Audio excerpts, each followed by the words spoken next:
Bonjour, bienvenue sur Valamano, je m'appelle Mina. Bienvenue pour cette vidéo un peu particulière qui pour une fois n'est ni sur le paganisme, ni sur les tarots, ni sur le folklore. À moins qu'on considère qu'être goth fait partie d'un certain folklore, ce que je peux tout à fait concevoir.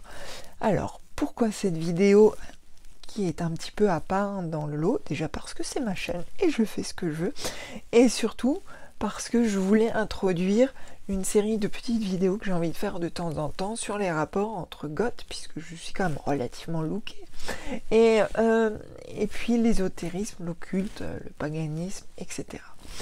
Mais avant de faire ça, je pensais qu'il serait bien de faire une petite introduction de mon rapport au goth et grufti, Batcave, New Wave, Dark Romantique, appelez-nous comme vous voulez, Corbac aussi. Je me suis dit que ce serait une bonne introduction que de répondre au goth tag. Ça vous permettra de mieux comprendre ce que je comprends dans goth ou gothique. Et ça vous sortira un peu de, peut-être pas toujours, parce qu'on est tous plein de clichés, mais des clichés habituels que vous avez pu voir dans des émissions de télé-réalité, etc. Donc, voilà. Et je rappelle que si mon contenu vous plaît, vous pouvez vous abonner en dessous. Là, je fais ma bonne youtubeuse rodée. Donc j'ai choisi ce goth tag qui est une série de 10 questions. J'en ai viré une sur Marilyn Manson qui n'avait pas grand intérêt pour la remplacer par une autre. Ce sera la dernière question. La première question, c'est depuis quand es-tu goth? Je suis goth depuis les années 90, je dirais 93 ou 94, mais en fait je m'habillais déjà en noir en troisième. J'ai eu une phase où j'avais décidé de m'habiller comme tout le monde après au lycée, qui a été la pire décision de ma vie, parce que je me suis retrouvée déjà dans un look que j'aimais pas, avec des habits que j'aimais pas, avec des gens qui étaient pas sympas. Et ça changeait absolument rien, que je sois habillée bizarre ou pas, on me trouvait bizarre. Donc toujours est-il que j'ai regretté ça. Ensuite, j'ai recommencé à m'habiller en noir quand je suis arrivée en fac, et j'ai eu cette bonne idée-là. Donc le premier groupe que j'ai écouté, par contre, c'était en troisième, c'était Front de 4-2. Quand je suis arrivée en fac, après les cours, j'allais boire un coup dans un bar qui faisait des happy hours. Et dans ces happy hours, on était souvent dehors avec des grandes tablées et il fallait se glisser là où il y avait de la place. Et quand tu t'habilles en noir, tu dis je vais me rapprocher des gens qui s'habillent en noir, et c'était une équipe de goth. À l'époque, on était beaucoup plus que maintenant, et c'était beaucoup plus facile de tomber sur des goths qu'aujourd'hui. Donc j'ai fait connaissance de plein de gens hyper sympas, et ça a été un vrai plaisir. Je rencontre encore certains, dont un comme moi, on doit être les deux derniers goths, je salue Eric au passage, à être encore habillé grufti. C'est-à-dire, grufti, c'est le mot goth en allemand que je préfère à goth. Moi, quand on me demande, je dis je suis grufti, je suis pas goth. Donc, on doit être les deux derniers goths, les fossilisés, là, 25 ans après. Voilà, donc ça, c'était ma première introduction à la musique goth. Alors, comment y as-tu été introduit? Justement par ce groupe, dans les happy hours, et là j'ai pu découvrir, au-delà de Front de 4-2, beaucoup de musique que j'ai beaucoup appréciée, et que ça aille de Bowz à Joy Division, à Sisters of Mercy, à plein d'autres groupes dont je vous parlerai un peu plus loin. Donc ça a été vraiment une découverte pour moi. Je rapproche mes questions parce qu'elles sont trop loin, je n'arrive pas à les lire. Et je suis vieille, donc je perds la vue, j'ai besoin de lunettes, et quand j'en mets pas, je ne vois rien. Donc j'ai commencé à apprécier des nouveaux groupes, des groupes qui m'étaient jusque-là inconnus, et ce fut un monde incroyable qui s'ouvre. Pour ce qui est du look, puisque j'ai bien compris qu'aujourd'hui le goth c'était plus le look que la musique. Pour ce qui est du look, en fait, j'avais eu un premier choc quand j'étais en troisième et que j'avais vu les punks de Londres. À peine débarqué du bus, on était avec le collège, je vois les punks et je me dis un jour je serai comme ça.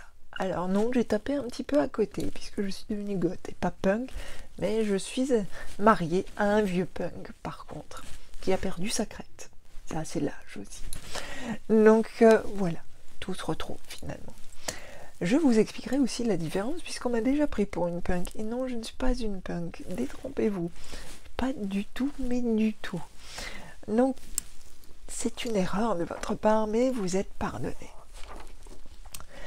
Donc, c'est dans ce contexte des années 90 que je découvre le goth, que j'y suis introduite, et que je découvre tout un monde qui me suit encore aujourd'hui, et une communauté que j'aime toujours encore aujourd'hui, ce qui est rare parfois. Donc, quelle est la base du goth pour moi? Pour moi, c'est la musique. La musique, c'est ça la base du goth, c'est pas le look. Le look ne vient qu'après, ne vient qu'en parallèle ou à côté. Mais même quand j'ai eu ma face colorée après un régime où je m'habillais pin-up, je me considérais toujours comme goth parce que je continuais à écouter la même musique. C'est donc pour moi la musique la base du goth. Alors ça fait vieille élitiste, mais en fait c'est vrai que c'est la musique. Ça vient de la musique. Le punk, c'est pareil, ça vient de la musique. Nous, on est une sous-culture du punk. Donc forcément, c'est la musique. On est une suite du punk. On connaît chez nous le post-punk, que j'aime beaucoup. Il y a certains groupes de post-punk que j'aime beaucoup. Donc en fait, notre squelette, avant tout, c'est la musique. C'est ce qui fait qu'on se retrouve sur des mêmes choses.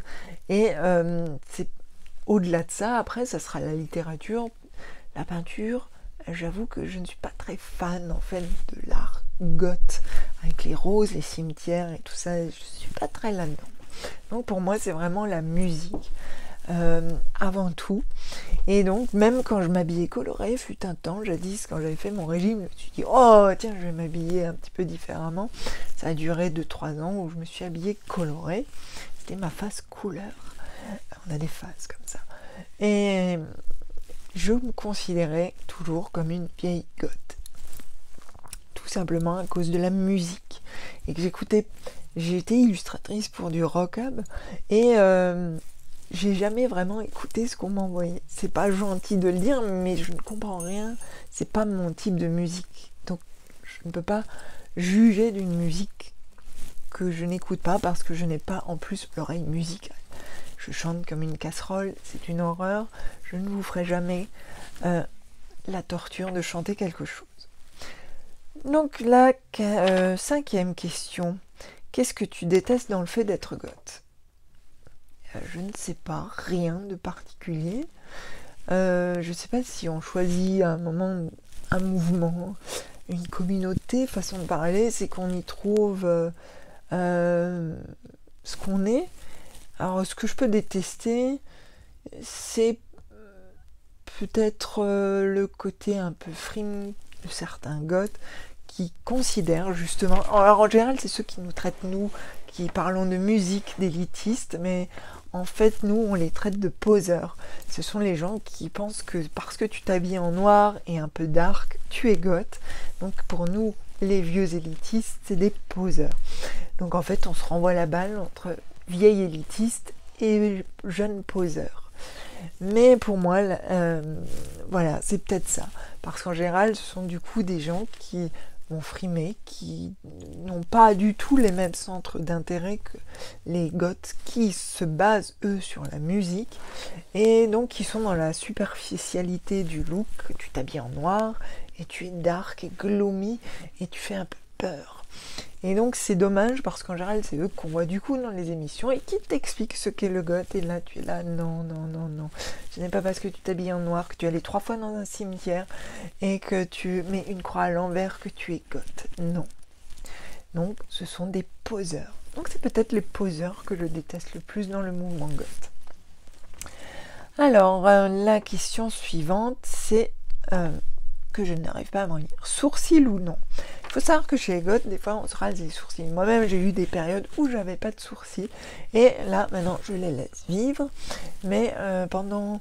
Ça, c'est par période. Des fois, je me dis, j'ai envie de tout raser. Donc, je rase mes sourcils en même temps que ma tête. Et des fois, je les laisse comme là. Donc, voilà. Ça dépend des moments, de mouche qui me pique. Donc, des fois, je décide que je suis avec sourcils. Des fois, sans. Ça n'a pas de logique, en fait. C'est comme ça arrive. un jour tu dis j'ai envie de raser mes sourcils, je suis goth, je m'en fous, je peux le faire. Donc voilà, donc des fois j'en aurai, des fois j'en ai pas, des fois j'en ai qu'à moitié, voilà, c'est comme ça, c'est pas très grave. Ton groupe préféré? Alors mon groupe préféré a un nom imprononçable pour la plupart des gens de l'intérieur de la France, comme on dit en Alsace, c'est Einstürzende Neubauten. Et Einstürzende Neubauten est un groupe un peu indus bruitiste, et si on n'est pas habitué, il vaut mieux écouter les albums plus récents que plutôt les années 80, que personnellement moi je préfère. Donc Einstürzende Neubauten, que vous pouvez appeler Neubauten, si c'est beaucoup plus simple pour vous, c'est le groupe, un de mes groupes cultes. Mais il n'y a pas que Einstürzende Neubauten, il y a aussi Faith and the Muse. Faith and the Muse est un groupe qui est né dans les années 90, à peu près comme moi je suis devenue jeune goth. Et c'est par le biais de Faith and the Muse que j'ai découvert beaucoup du paganisme, parce que leur thématique, alors ils sont classés probablement, je pense, dans les Heavenly Voices, parce que c'est Monica Richards qui chante, mais à la base du groupe, c'est William Faith, que j'ai eu la chance de rencontrer l'année dernière. Et ça m'a fait trop plaisir. Donc voilà, la base du groupe, c'est William Faith. Et ils ont des chansons avec beaucoup de thématiques païennes, et notamment une très belle chanson qui s'appelle Cernunnos, que je vous invite à écouter. Je vous mets le lien en dessous, et qui est magnifique. Mais tout l'album, Anwin, il faut que je me souvienne du titre en entier, c'est tout leur premier album, on va dire, qui date de 96, je crois. Tout leur premier album est vraiment sublime. Donc écoutez, Faith and the Muse, le premier album c'est 96. Le titre, je l'ai oublié parce que je deviens vieille et que j'ai une mémoire de moule. Je pense qu'il me reviendra quand j'aurai fini cette vidéo. Voilà, écoutez-la, il y a Cernunnos dessus, mais il y a d'autres chansons et c'est vraiment superbe. Donc voilà pour ce groupe. Ensuite, il y a Dead Can Dance, forcément. Et là aussi, ça vous introduit aussi pleinement dans l'esprit païen. Donc, Dead Can Dance avec la voix incroyable de Lisa Gerhardt, qui est extraordinaire et qui se marie si bien avec celle de Brian, je ne sais plus son prénom, du gars, qui est génial. Donc je vous conseille aussi d'écouter Dead Can Dance si vous n'écoutez pas, si vous n'avez jamais écouté. Ils ont sorti un album assez récemment, ils ont fait une tournée récemment, mais vous pouvez écouter tout Dead Can Dance, DCD, et c'est vraiment sublime. Ensuite, dans les Heavenly Voices, on peut classer aussi Cocteau Twins, que j'aime beaucoup, qui ont aussi des chansons sur le paganisme. Il y en a une très belle qui s'appelle Perséphone. Donc on voit que mes racines païennes sont aussi loin que mes racines groufti, et que les deux en fait se sont retrouvés en même temps dans ma vie par le biais de la musique. La musique a donc une place ultra importante pour moi, au-delà du fait que j'ai besoin de la musique aussi pour travailler et faire mes rêves lucides. Donc la musique est vraiment très importante. Dans les Heavenly Voices, je cherchais qui je pouvais classer encore.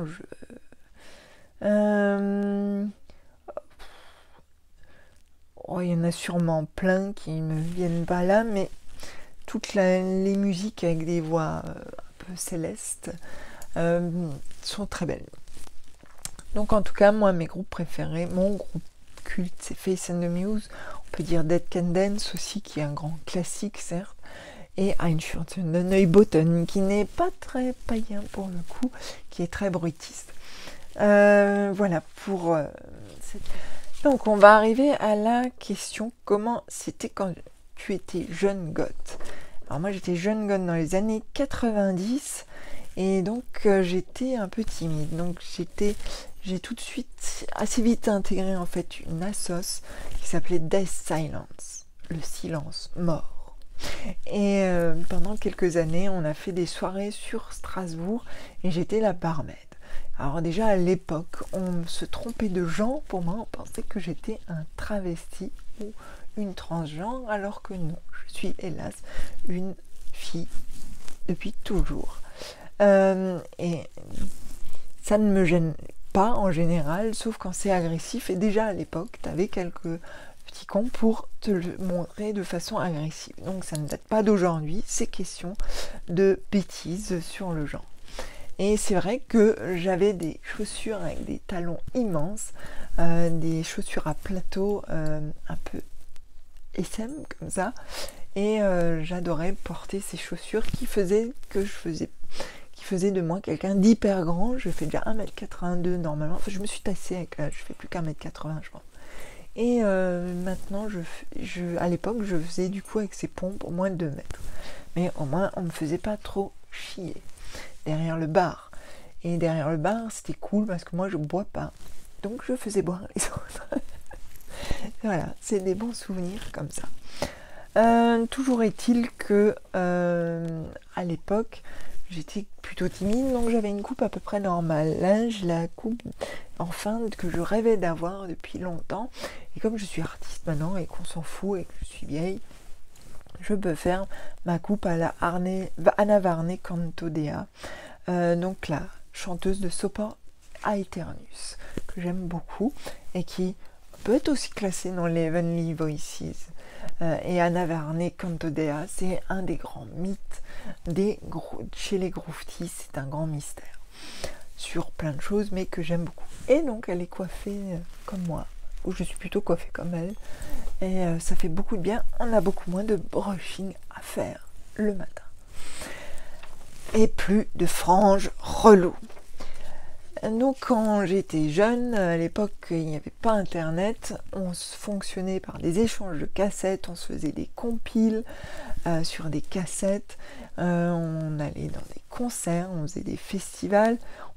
Moi j'ai fait partie d'organisations de festivals, j'ai été dans des festivals, à l'époque il y en avait même un à Strasbourg qui était pas trop mal, j'ai oublié le nom. Et puis aujourd'hui, maintenant, en gros festival vraiment goth, il y en a encore quelques-uns. Le plus connu, c'est la Wave Gothic Treffen à Leipzig, à laquelle ce sont mes vacances. S'il y a un truc où je ne case jamais quelque chose, boulot, c'est quand il y a la Wave Gothic Treffen. Je ne suis jamais là, ce n'est pas la peine de m'appeler. Je ne suis pas là. C'est le week-end de l'Ascension, je crois. Enfin, s'il y a une fête religieuse, je ne sais plus laquelle. Et je ne suis pas là, donc là c'est début juin et je ne suis pas là, je suis à Leipzig. C'est les seules vacances que je prends dans l'année, c'est celle-là et j'y tiens. Voilà, donc la 9e question, je crois que je suis un peu perdue dans mes questions. Comment c'était? J'en ai peut-être oublié une en fait. Ah bah non. En plus j'écris comme une merde. Ah non, vous voyez pas, mais c'est écrit, c'est affreux quoi. Et alors pour me relire après, c'est horrible. Donc je crois que j'ai fait toutes les questions. Et il y avait la question suivante hier que j'ai remplacée. Pour toi, quelle est la carte la plus goth? Bah c'est la mort, hein, forcément. La carte de la mort, c'est probablement la plus goth. En plus dans cette version-là, elle est géniale. La version du Rider-Waite avec cette armure noire sur un cheval blanc, donc c'est la mort à mon goût personnel. Et vous, si vous êtes goth, vous pouvez me dire quelle est la carte du tarot qui représente pour vous le plus le fait d'être goth, mais goth qui aime la musique, hein. Alors si justement vous vous intéressez à la musique, il y a beaucoup de groupes. Moi j'ai commencé avec les classiques, avec Bauhaus, Dead Can Dance, Twin, This Mortal Coil, les Cocteau Twins, Alien Sex Fiend, Rosa Crux, forcément Rosa Crux, je vous conseille aussi d'écouter, c'est génial. Les Young Gods qui font un peu moins, ils sont suisses. Donc Christian Death qui tourne avec un autre chanteur puisque le premier Rose Williams que j'aimais beaucoup hélas est mort. DAF, les Swans, Deus qui sont belges il me semble. Chez les français vous avez Punish Yourself qui est plus Indus. Et dans les groupes récents je vous conseillerais Soft Moon, The Devil and the Universe si vous voulez quelque chose de plus Pagan, les Wows, les Ritual Owls. J'ai fait ma liste parce que sinon j'oublie la moitié. Ailung dans le très païen et qu'on ne sait pas trop où classer en fait. Et c'est un peu pour moi les Heavenly Voices d'aujourd'hui. Vardruna Ritualen Trepanerung qui est vraiment assez hardcore et bruitiste. Il y a Then Come the Silence qui est plus classique mais que j'aime beaucoup aussi. Pareil pour quand je vous dis, quand je le note pas, que j'oublie, c'est vrai, ça va me revenir. Il y a Buzzcull qui est un peu plus électro. Il y a Boy Archer qui est très électro, qui est un peu dans la même veine que Soft Moon. Il y a le Bellwether Syndicate qui est le groupe actuel de William Faith, donc Faith and the Muse, et qui est revenu à des racines un peu plus traditionnelles goth, mais c'est très bien aussi. Et puis il est très sexy sur scène, voilà, faut le dire aussi. Après il y a les Onansi Pazuzu, un groupe que j'aime beaucoup, mais dont je n'arrive jamais à prononcer le nom. Un autre groupe que j'aime beaucoup, c'est Kiss the Anus of a Black Cat, voilà, qui a un nom très poétique, comme vous pouvez le remarquer. Il y a Gary Numan qui continue à tourner, il y a Nine Inch Nails. J'aime beaucoup Nine Inch Nails depuis les années 90. Et j'aime beaucoup aussi Trent Reznor et Atticus Ross, même s'ils sont plus spécialisés en musique de film ou de série. Ils font du très bon son, en tout cas qui moi me parle beaucoup. The Eternal Afflict aussi, voilà, c'est un peu les groupes phares. J'ai toujours pas retrouvé le nom du groupe dont je vous parlais avant, mais c'est pas grave. Voilà. Il y a régulièrement pas mal de groupes, il y en a qui restent dans la ligne classique du easy listening, comme décidément ce soir je suis fatiguée, comme les Banana Nover qui reste sur un truc très classique goth. Donc vous pouvez encore trouver aujourd'hui des résonances des groupes plus anciens comme Bows, Joy Division. Il faut savoir que moi je suis une goth qui n'aime pas Cure. C'est important de le dire. On doit être rare, mais je n'aime pas Cure. Je trouve ça chiant, Cure.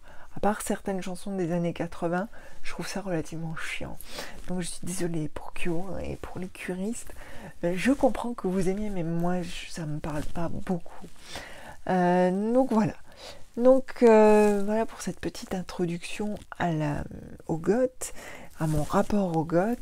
Et puis on verra plus loin justement certaines symboliques comme langue qui sont propres au mouvement goth, comment ils sont arrivés, le rapport au paganisme. On parlera plus longuement des groupes qui sont plus païens.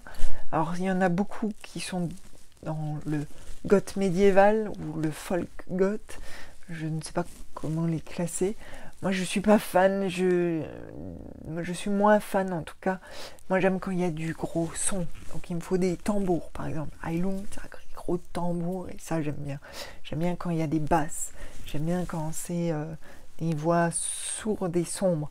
Donc, c'est vrai que dans le vrai médiéval goth, je trouve moins ma place parce que souvent, il y a de la cornemuse par exemple. Je ne supporte pas le son de la cornemuse, ça m'agresse l'oreille. Donc ça c'est des musiques que j'écoute vraiment pas trop. Mais je vous parlerai quand même de ce rapport avec j'ai une de mes lumières qui s'est éteinte, avec le médiéval, avec tout le paganisme. On verra ça, comment j'organise ça dans les prochaines vidéos. En attendant, si ça vous a plu, vous pouvez vous abonner. La prochaine vidéo sera sur le tarot, c'est comment faire un tirage, comment se préparer et faire un tirage, une guidance collective. Donc j'essaierai de vous donner mes trucs pour faire une guidance collective parce que je vois beaucoup de gens qui font des guidances collectives mais qui se basent uniquement sur ce qui est écrit dans le livret. Et pour une guidance collective, enfin je vous expliquerai, je pense qu'il faut aller un peu plus loin. Donc je vous expliquerai ça dans la prochaine vidéo. Je vous dis à bientôt, abonnez-vous en dessous, je l'ai dû le dire 3 fois. C'est She Passed Away, le groupe que je cherchais avant. Bah, c'est ça, quand on perd la mémoire. Quand vous voyez, quand on arrive à un âge avancé, on perd la mémoire. She passed away. Donc à très bientôt.